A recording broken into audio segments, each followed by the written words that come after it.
It all boils down to this video buddy. Maaaring dito na magtatapos ang The Philippine Looper trilogy sa ating channel. Sasagutin natin ang mga tanong na kung ano-ano na nga ba ang nangyari sa ating pinakamamahal at pinakapoging looper dito sa Pilipinas. And believe me when I say na napakarami. Sasagutin din natin ang tanong kung bakit ganun na lang pala ang naging galit niya sa mga taga-Luzon matapos niyang maglabas ng sama ng loob sa buong Kaluzunan habang nasa Mindanao. Dito lang sa channel na kung ikaw ay may kaalaman, hinding-hindi ka malalamangan. And the story goes like this. Sa last video natin ay ating nalaman ang kanyang walang kwentang apology. Hingi tayo ng public apology dyan sa mga kababayan natin sa Negros. Huwag naman kasi ganun yung mga klase ng salita. Kaya minsan pinapapatulan ko na rin Ang resolusyon na ipapersona non grata si Looper sa buong Negros. Persona non grata, you started it,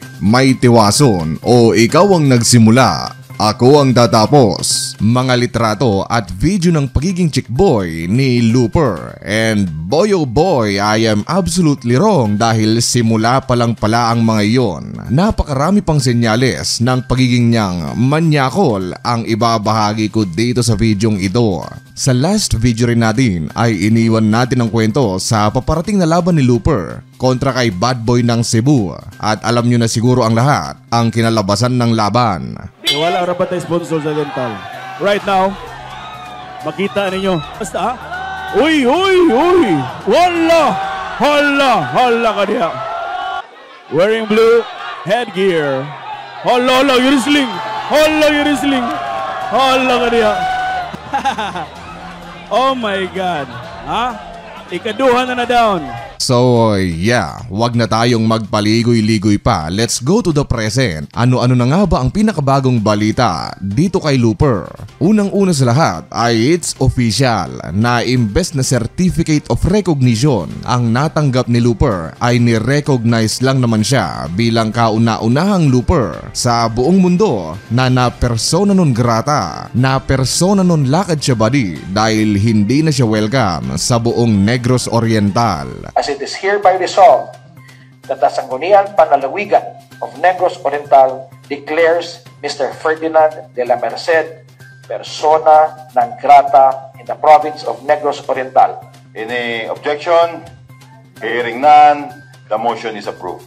Ganon din na isinuka siya ng isang organisasyon ng mga loopers na kanyang sinasalihan. Ito ay ang The Philippine Loop Adventure Tour o PLAT. And I quote, "We declined his registration due to his hypertension and failure to provide doctor certificate to attest to his fitness to do the loop. The Philippine Loop Adventure upholds values to promote safety of participants, tourism, camaraderie, respect, and gain new friends during the course of our tour." Association ito ng mga loopers din sa buong Pilipinas, mapa nakabike ka man, motor o kotse, pero in this case ay paglalakad. Oo nga naman buddy kung sasali ka sa grupo na may misyon na madugong lakaran ay kailangan mong patunayan na physically fit ka para makapag-loop. So in a sense ay iniisip din ng organisasyon si Looper kung kaya ba niya o hindi.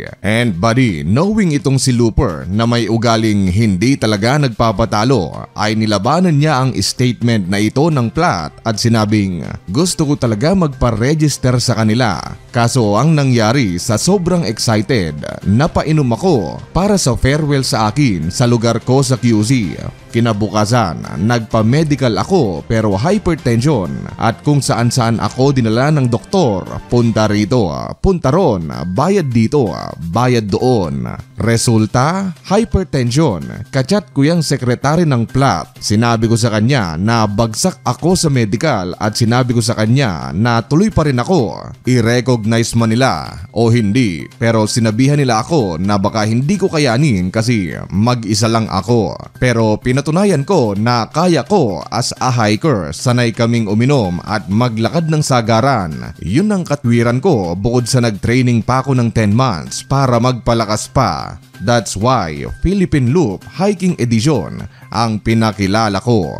So ayun naman pala ang punot dulo ng kanyang pagbagsak. Bumagsak siya sa medical requirements ng association pero matigas ang ulo ni Ferdinand Merced. Tumuloy pa rin sa kanyang balak na paglulup sa Pilipinas. Tamang shot siya bago magpa-medical. Natural, tataas talaga ang BP mo dyan, Col. So buddy, long story short ay naging colorum looper pala itong si Ferdinand de la Merced. Andyan din ang kwento na hindi na napigilan ni Looper na sampalin tayo at ipagyabang ang kanyang kinikita sa Facebook habang nagaganap ang lahat ng issue tungkol sa kanya. Sabi niya sa post, palamunin ng bansa, monthly. Kinaption niya ito buddy upang paringgan yung LGU na nasa Negros Oriental na nagsabi sa kanyang palamunin siya ng bayan. Ikaw ba naman sabihan ng andyan na si Philippine Blooper, palamunin ng bayan, sino hindi sasakit ang loob doon. Talagang palaban siya buddy ano, pag mabuti ka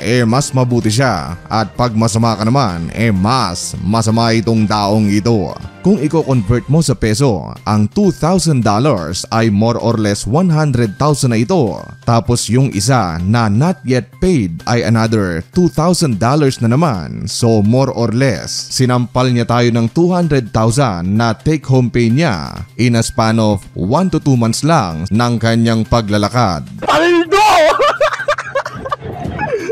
Sarap! Sinabi niya rin na pang museum piece daw ang cover ng kanyang bag and I quote, "Yang cover ng bag ko na yan, mga nakapirma dyan, mga governors, vice mayors, congressman, mayors, vice mayors ng mga nadaanan kong lugar. Pakaisipin mo nga, pag yan ay napunta sa National Museum tapos nadaanan ko lugar nyo at wala kayo dyan ay ang sakit diba? Paano pa kung world records itong paglalakbay ko? Unawa rin at hindi naman para sa akin ito. Marahil pangalan ko nga pero bilang Pilipino, kasama kayo." Contradicting ang statement niya buddy dahil sadyang may ano lang ako dito, may mission para sa sarili ko. Yung closure na hinahanap ko para maintindihan nyo na rin kung ba't ako naglalakad sa buong Pilipinas. Buhat bata ako, hinahanap ko na yung tatay ko. Sabi ko nga, lagi kong sinasabi to, ilang beses ko na sinasabi to, ang Guinness World Records, kumbaga secondary lang siya sa akin. Ang totoong mission dito, yung closure para sa isang ama at anak, ayun ang totoong mission dito. Ako lang ba ang nakapansin na nag-aaladiwata na siya sa kanyang mga galawan? Panoorin niyo ito buddy. Saan po kayo galing sir? Sa Iloilo? Iloilo po. Grabe, layo Kapis? Kapis ang ibag.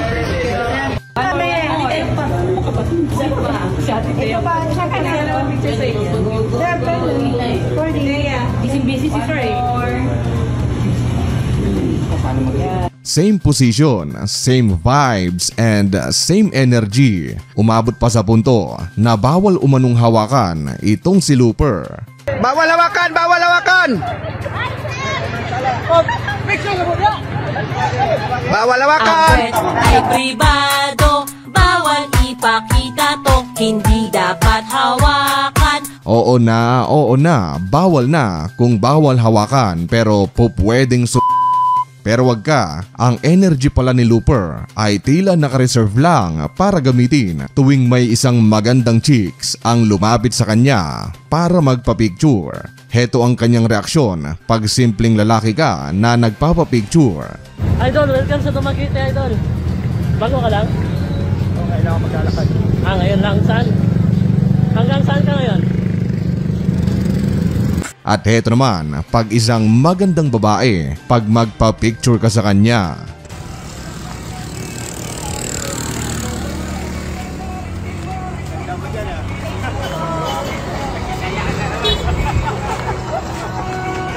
Isa pa ito kung saan kalabit daw ng kalabit si Merced sa kanyang likod. Sayawan ko to ng sabak ka din ako. Ayun. Grabe, ang dami. Dumami na. Grabe. Pagdating natin doon. Ay, pang pala yun. After noon buddy ay boom, heto na, holding hands na silang dalawa. I wanna get too close, gonna get it right now. I wanna push all the limits with you right now. Isa namang nakakatunaw at malagkit na tingin ni Looper sa isang babaeng nagpapapicture sa kanya.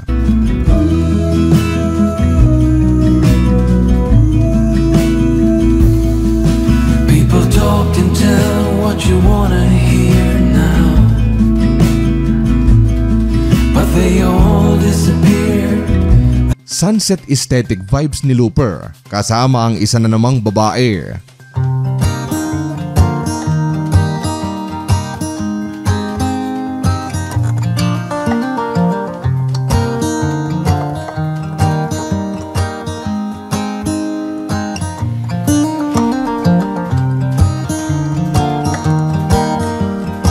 You see, I can go on and on sa mga clips na ito pero baka hindi na tayo matapos. Pero para sa akin ay ang isang babae na talagang napikot ni Looper ay ang ginang na ito na hindi ko na lamang papangalanan. Paano ba naman kasi mantakin mong ipinatato niya lang naman ang poging-poging mukha ni Looper sa kanyang kanang binti.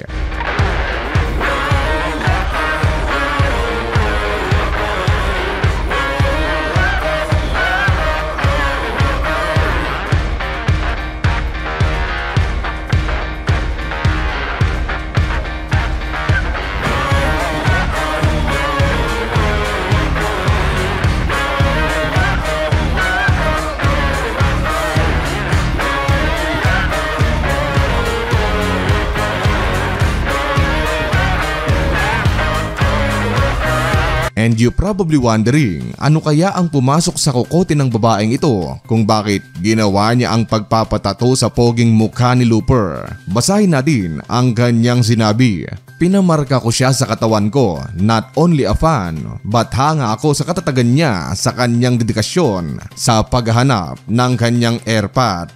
We both have the same pagmamahal sa isang ama na gagawin ng lahat para sa magulang. Hinahangaan ko ang kakayahan niya na hindi kayang gawin ng mga bashers. Take note buddy na pinatato ng babae ito bago pa pumutok ang issue tungkol sa kanyang pagkatao. So ibig sabihin ay dati ay mabait at okay pa ang tingin sa kanya ng mga tao. Pero ngayon, Wala na, finish na. and I wonder, nagsisisi na kaya yung girl sa pagpapatato ng poging mukha ni Looper o ipapa-cover up niya na lang in the near future. Pero ako, sayang naman buddy kung ipapa-cover up niya ito. Ang ganda pa naman ng pagkakatato kung sa personal alanganin ang itsura ni Looper. Pero dito sa tato ay pogi dito si Looper. So ayun buddy, nandito na tayo sa huling bahagi ng ating video kung saan ito ang sagot sa mga tanong natin na bakit na lang kaya ganun ang naging reaksyon ni Looper matapos siyang hindi pansinin ng LGU. Unang na nakitang salita tapos binalikan ko kayo kung ano-anong caption meron kayong ginagawa sa mga post nyo. Napakasimple lang ang sinasabi ko, isa lang ang gusto ko makausap, yung head lang ng tourism natin. Sa isang inuman session na ito,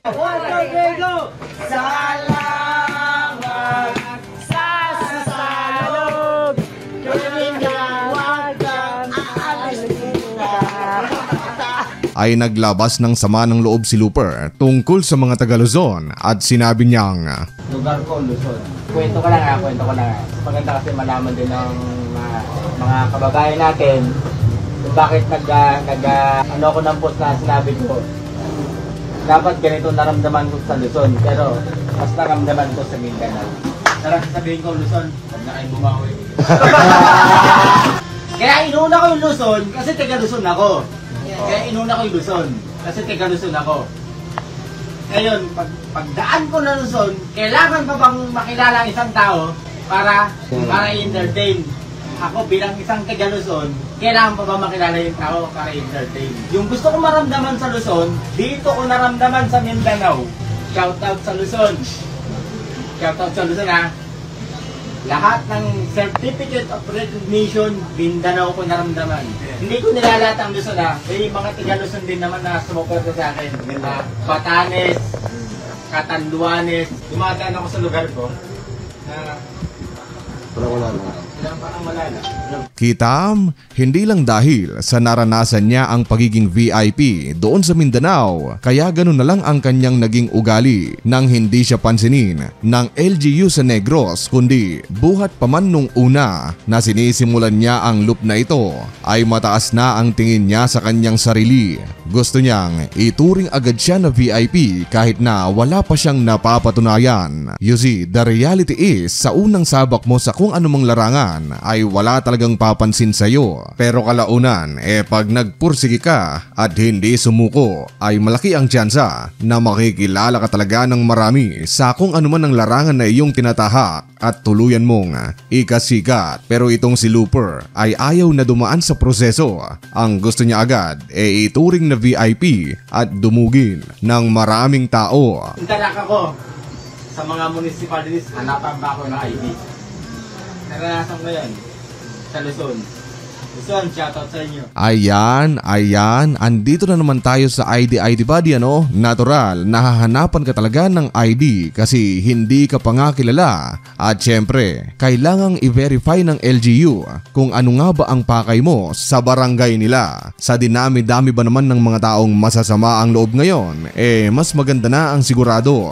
Hindi ako nilalapan ng ID. Ang problema kasi dito kay Looper ay lagi niyang ikinukumpara ang Luzon sa Mindanao. Natural, sikat ka na kasi Looper nung dumating ka sa Visayas o Mindanao kaya hindi ka na hinanapan ng ID at kusa na silang nagbibigay ng accommodation. Subukan mong magsimula sa Mindanao tapos sumikat ka papuntang Luzon. Tingnan ko lang, baka hindi ka na makalakad. Sa mga youngsta na pa lang ng Luzon, punong-puno na ang kanto ng syudad na lalakaran mo sa Luzon. At kung sa tingin niyo buddy, nasasabi niya lang ang mga masasamang bagay na ito tungkol sa Luzon dahil siguro lango at lasing na siya sa alak, ay nagkakamali kayo dahil heto pa ang isa. Hindi ko naman nilalahat sa Luzon pero nung nagsimula talaga ako sobrang hirap din talaga. Bago ako pumasok, buhat day 1 ng Luzon natin, bago ako pumasok ng mga MPS natin, nagpapakita pa ako ng ID, pakita ko yung FB ko para lang makatulog sa kanila, tent pitching, kaya duyan pa ako dati. Medyo ano lang talaga, yung sa totohanan ng buhay lang, medyo may samaan ng loob sa Luzon kasi halos 3 beses akong, kaya nag-react ako nung nasa Isabela na ako, nag-react ako doon, nag-post ako na ganito yung sinabi mo sa akin na hindi ka namin kailangan dito sa lugar namin, lumayas ka, medyo masakit yun para sa akin. Sa mga taga-Luzon natin, taga-Luzon ako. Taga-Nueva Vista. Yung dapat ganito ginawa ng mga taga-Luzon natin na naglalakbay ako doon sa lugar namin. Kaya lang, dito ko naramdaman sa Mindanao pa. Yung dapat, di ba? Iniisip niyo siguro ano ba? Ano-ano kaya ang mga bagay na hindi niya naranasan sa Luzon? Well, Ayan po mga kabibos, mga kaibigan, kasi yung pagpasok ko